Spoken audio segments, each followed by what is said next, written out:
I'm standing here again tonight talking about how fortunate we are that we didn't lose some deputies. We had an individual shoot at our deputies multiple times tonight. It started in the Briarcliff Subdivision, which is in northeast Columbia.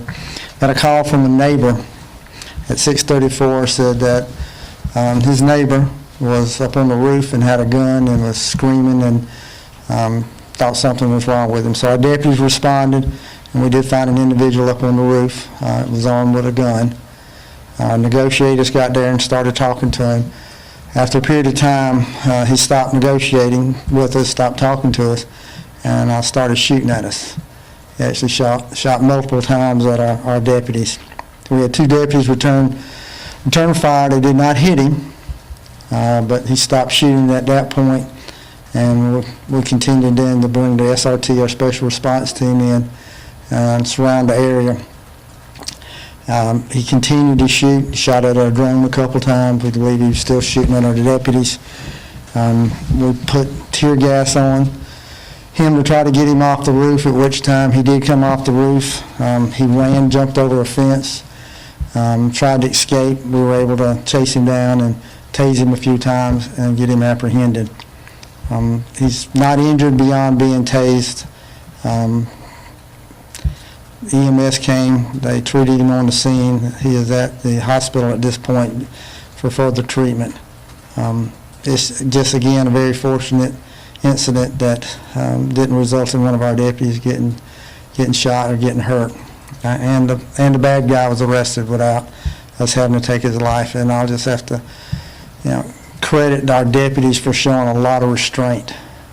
Even though he had shot at us, our snipers had the opportunity that they could have shot him, but they did not. We wanted to make sure that we used every means we could. That started with negotiations, then it went to tear gas, and we did not escalate it to the point where we had to shoot him. And so it was a successful conclusion to a long night, very stressful night for that neighborhood. We had to evacuate the houses in that immediate area. The neighbors were scared. You can imagine when the neighborhood gets invaded by a lot of cops coming with sirens. Fire trucks were there in case EMS was there. But again, just very fortunate that we didn't have anybody hurt tonight. Questions? So it sounds like a kind of typical mental health crisis. Do you have any indication of that, or? Probably. There's probably some mental health issues, and that played a big factor in us and some decisions that we made. But again, somebody on a mental health crisis doesn't justify you shooting at us.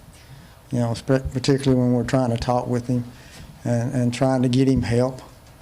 But then to shoot at us multiple times, that doesn't justify that. So he is at the hospital. He'll be evaluated, and then at that point, the decision be made if he's going to be committed or if he's going to be put into Alvin S. Glenn. He'll be charged with if he gets charged, he'll be charged with multiple counts of attempted murder for shooting at us. Sheriff, what time was this at? I think you gave an address. I didn't catch it. It started at 6:34 when we got our first call. He started shooting at us at 8:21. What was the address? I didn't get the address. It's in Briarcliff. In Briarcliff. I'm not going to give the address at this point, and I'm not going to identify him at this point because we haven't charged him. But it's in the Briarcliff Subdivision, which is in northeast Columbia. Was he known to you prior to this? We hadn't got that far yet, but I don't think so. Go ahead. Yeah, so he started shooting at 8:21. Around what time was he apprehended? Probably 9:30ish, something like that. Again, he'd shot initially at us, and then we returned fire. He stopped shooting, and then at some point later he started shooting back again. Shooting at the drone, shooting at deputies that was in the vicinity. Again, our deputies showed a lot of restraint after that first shots at us, not to shoot him. Was it a handgun that he had, a rifle? Or? He had a handgun. Okay. He had a handgun and he had a knife. He was armed with both of them. You ever threaten himself or anything? No. He was on the roof. No. Again, I think you were correct and said there was some type of mental health crisis that was going on. And that's what we tried to talk with him on those terms to try to get him help. He didn't want it. He wasn't going to accept it, and then made that decision. And initially it could have been the thought maybe suicide by cop, but once the gas was deployed, he tried to escape at that point. So I think he had a little bit different frame of mind. And then he ran with the gun and then threw the gun down. Again, our deputy showed a lot of restraint when he was running with the gun, not to shoot him, but they didn't. Sounds like you're describing a by-the-book operation as far as it can go. It's pretty much by the book. We had our region deputies there. We had our SWAT team, which is we call a special response team. We had supervisors on the scene. So we pretty much by the book, and it was successful. I think that's one of the main points that I want to get across tonight. It was very successful. Everything that we did to try to de-escalate it and then use non-lethal means worked tonight. So just to reiterate, no injuries? No injuries. He got tased, so that didn't injure him, but have to take the prongs out, so we had EMS do that. And he's at the hospital being checked out just to make sure. He doesn't have any injuries, but I saw him. He didn't have anything. And no injuries to the deputies? No, none to the deputies besides the mental, I guess you want to call it, they do have injuries because they were shot at. Mentally, no physical injuries, but again, just because you don't have a physical injury doesn't mean that you're not suffering from this. And that's getting shot at is not something that you forget, and it's not something that you take very lightly, and that's what happened tonight. So we'll address our deputies.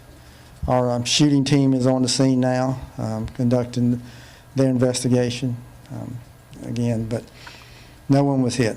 Any deputies you specifically want to acknowledge for their good work? I know there's crisis negotiators. Everybody was there. Crisis negotiators that tried to talk with him.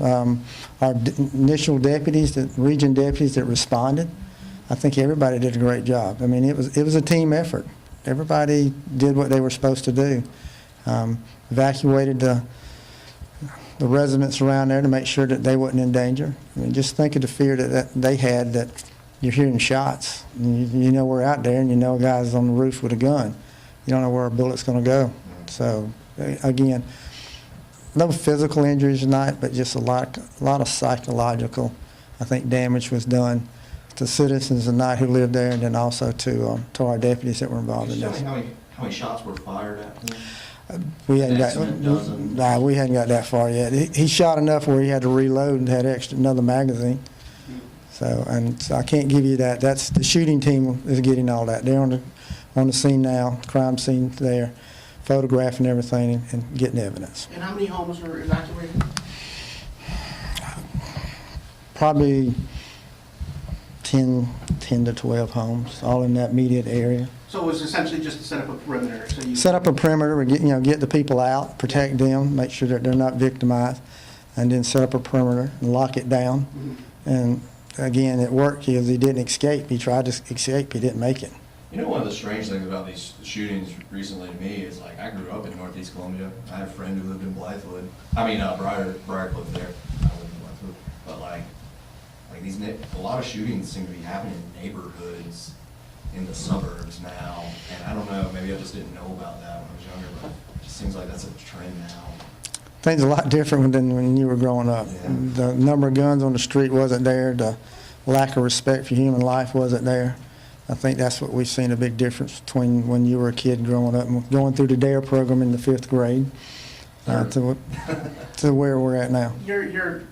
The remarks you just made literally echo what Chief Holbrook said the other night when we were there about, the arrest made in the Nullard Sims case. He was talking, I know that, you and him talked a lot about it, just talking about the preponderance of guns on the street and, the fact that, folks maybe aren't coming forward and cooperating as well as they should or could. And, you've talked about it a lot, just, the number of firearms that are out there. Right. And they get the firearms from people who leave them in their vehicles and leave their vehicles unlocked. And that's what we keep preaching. We can have an impact on that by people just not leaving guns in their vehicles and keeping their vehicles locked all the time. Every night you got young people going through neighborhoods and just opening car doors and finding guns. Those guns end up on the street and they end up in a shooting. I don't know where tonight's gun, we hadn't got that far to see if it was stolen or where it came from or anything like that, but you know, we'll do all that. There's a lot of investigations got to go on before this thing's over with. The main thing is tonight it was a successful conclusion to it. Good guys didn't get shot and the bad guy didn't get shot. Now, you did say it was a group effort in making this arrest and things like Right. that. Now, who initiated the do not, who gave that call to not use deadly force? Was it the deputies on site or were there higher ups? No, higher ups were there. I was in contact with them. I was on the scene, and then we had other supervisors there. So, you know, the deputies have the ability to make an immediate decision if somebody's life's in danger, their life or someone else's life. So they can do that. But when we're in a situation like this, then, you know, there's procedures that we follow, and that's what we did tonight. So there's certain orders that are given, and that's what we were doing tonight. Was this in the Sandhills area? What? Yeah, Briarcliff is, if you want to call it the Sandhills area. Sandhill Mall's not that far away from it. Yeah. It's an Elgin address, but it's, I don't know if you want to call it the Sandhills area. It's northeast Columbia. All right, thank y'all. Y'all have a good night. Thank you.